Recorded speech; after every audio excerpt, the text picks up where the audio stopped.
Assalamualaikum warahmatullahi wabarakatuh. Perkenalkan, nama saya Desi Sembo Allah, NIM 19023612012881. Baiklah, saya akan menganalisis sebuah kasus tentang keselamatan kerja di sebuah pabrik. Tentang kasus kebakaran Indogloove Medan tewaskan 4 orang. Kebakaran pabrik sarung tangan milik PT Indogloove Kim Mabar yang menewaskan 4 karyawan dan melukai 5 orang lainnya harus dipertanggungjawabkan oleh manajemen PT Indogloove. Hal ini sudah dipastikan merupakan akibat lalainya perusahaan sarung tangan Indogloove dalam menerapkan standar keselamatan kerja di pabrik, ujar direktur. Pemilik pabrik telah menunjukkan kelalaian kriminal dan pelanggaran aturan keselamatan kerja.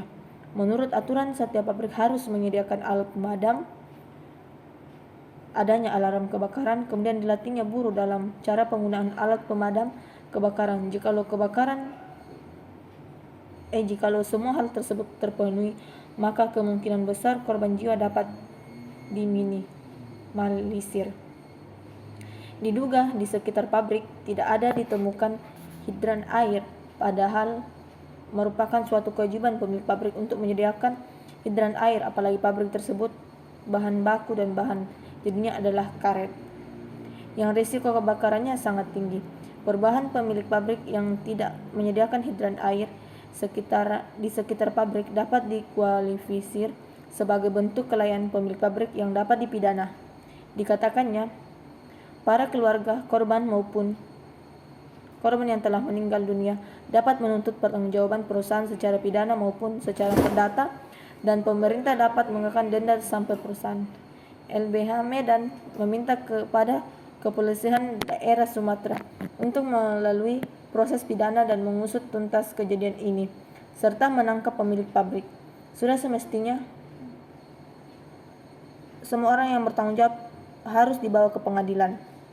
Kemudian meminta kepada pemerintah agar melakukan pemantauan dan pengawasan yang efektif di tempat kerja, khususnya pabrik-pabrik, agar insiden merupakan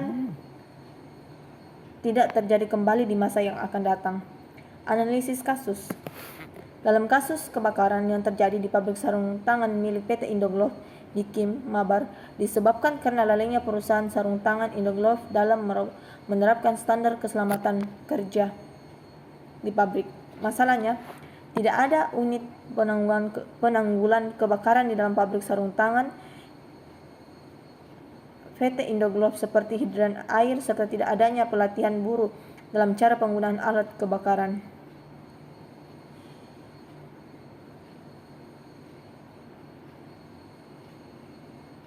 Kemudian, hal ini tidak sesuai dengan keputusan Menteri Tenaga Kerja RI nomor Kep 186 Men tahun 99 tentang unit penanggulan kebakaran di tempat kerja, yaitu pada pasal-pasal sebagai berikut. Pasal 1 ayat 2, pengurusan dan perusahaan wajib mencegah, mengurangi dan memadamkan kebakaran, latihan pengelolaan kebakaran di tempat kerja. Pasal 2 ayat 2, kewajiban mencegah, mengurangi dan memadamkan kebakaran di tempat. Pasal 14 ayat 1, kursus teknik penanggulan kebakaran sebagai dimaksud dalam pasal 12 diselenggarakan oleh perusahaan jasa ketiga yang telah ditunjuk oleh menteri pada pejabat yang ditunjuk. Pasal 4 ayat 1 dan 4, setiap suatu atau kelompok alat pemadam api ringan harus ditempatkan pada posisi yang mudah dilihat dengan jelas. Pemasangan dan penempatan alat pemadam api ringan harus sesuai dengan jenis penggolongan kebakaran seperti tersebut dalam lampiran. Kemudian, pembinaan. Pasal 9, pengurus diwajibkan menunjukkan dan menjelaskan kepada setiap tenaga kerja baru tentang kondisi-kondisi dan bahaya serta yang timbul di tempat kerja. Semua pengamanan dan alat-alat perlindungan harus dalam tempat kerjanya. Alat pelindung diri bagi tenaga kerja yang bersangkutan.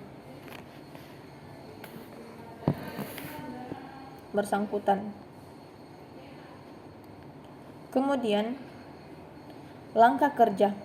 Berikut adalah langkah-langkah yang harus diikuti untuk keselamatan kerja.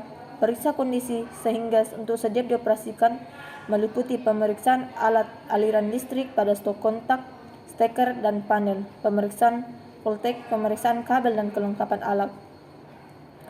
Periksa kebersihan alat yang digunakan meliputi pencucian dan penggantaian air sebelum digunakan sesuai volume permasyarakatan. Kemudian masukkan bahan atau alat yang disterilkan ke dalam alat, kemudian tutup dan kunci dengan benar. Tutup kettle dan kunci dengan rapat. Cara ditempatkan posisi rata dan bibir kettle uap pasang kurus, kemudian putar ke kanan dan ke kiri sampai betul-betul rapat. Itulah langkah kerja. Kemudian B, pemadam kebakaran. Standar operasi proses SOP keselamatan kerja penanggulan kebakaran. Standar operasi peralatan ini digunakan pada kegiatan penanggulangan kebakaran yang ditimbulkan oleh kayu, minyak, kain, kertas, gas, konsleting listrik, dan kebocoran. Risiko yang dapat ditimbulkan dari kebakaran akan menyebabkan kerugian baik materi maupun nyawa Anda. Pencegahan yang harus dilakukan meliputi dilarang merokok, dilarang membawa atau menggunakan korek api, dilarang menggunakan kalkulator yang tidak flame retardant, dilarang memindahkan atau mempermainkan alat pemadam kebakaran kecuali keperluan atau kebakaran pengecekan. Berikut adalah langkah-langkah penanggulangan kebakaran yang harus diikuti. Bila sendiri, segera memadamkan api.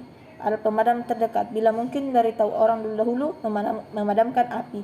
Bila berdua atau lebih sering membunyikan alarm, hanya yang lainnya memadamkan. Selamatkan material atau dokumen, ingat keselamatan diri. Bila ada korban celaka, lakukan P3K sesuai prosedur. Segera hubungi dinas kebakaran apabila dapat mengulangi kebakaran. Sebut identitas di mana lokasi, kondisi, dan korban. Dan terakhir, ikuti prosedur darurat dan evakuasi. Baiklah, terima kasih. Itulah hasil analisis dari saya. Sekian dan terima kasih.